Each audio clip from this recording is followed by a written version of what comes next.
Education po ngayon ang pinakamalaki pong may hawak po ng budget, specifically 1.055 trillion pesos na po para sa education sector.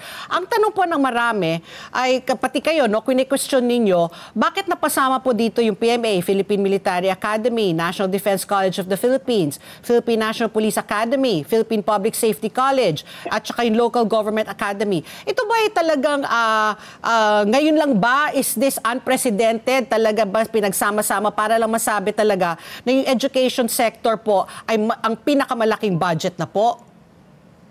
Well, una po, i-clarify lang natin na hindi namin pinag-question yung budget ng PMA o PNPA or whichever. Ang aming pinag-question po ay bakit they lump doon sa education budget. Para lang kasi mukhang ginawa ito para ikutan yung batas at sabihin na the government is compliant doon sa constitutional provision o mandate na dapat pinakamataas ang education sector. Pero alam mo, Ma'am Pat, nung mga nakaraan, Ma'am Ali, nung mga nakaraang taon, mula nung ako yung naging teacher o bago pa, nung estudyante pa na mga sa kolehiyo, ang DepEd budget ay laging pinakamataas. And we're talking about DepEd, we're not talking about education sector. DepEd basic po, lang. hanggang last year.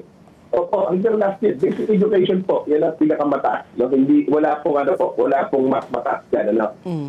Ngayon lang, pag tinignan po natin yung mga ahensya, ang pinakamataas po talaga DPWH. At doon sa BICAM, na in-approve ng BICAM po, ang pinakamataas talaga ay DPWH. At pagsama-samahin natin lahat ng education institutions, education agencies, DepEd, TESDA, CHED at FUCs, mas mataas pa rin yung DPWH. So yun, nag-isip ng paraan itong gobyerno natin para palabasin ang pinakamataas ng education sector. So beyond DepEd, CHED, TESDA, and FUCs, isinama yung mga PNPA, Local Government Academy. Learning institutions, pinagsama-sama na. Opo, basta parang pinuusap pong dating, parang inikutan, yung para masabi natin na gano'n, sabi nga namin, parang pangkonsuelo. Exactly, parang bare minimum. In fact, pag tinignan po natin, sabi nyo, 1.05 trillion, ang DPWH 1.03 trillion. So parang lang talaga, parang nagtapyas lang ng kaunti doon sa DPWH. Nagdito ng ilang mga line items doon sa DPWH. Kung marinig natin ang paliwanag po dyan ng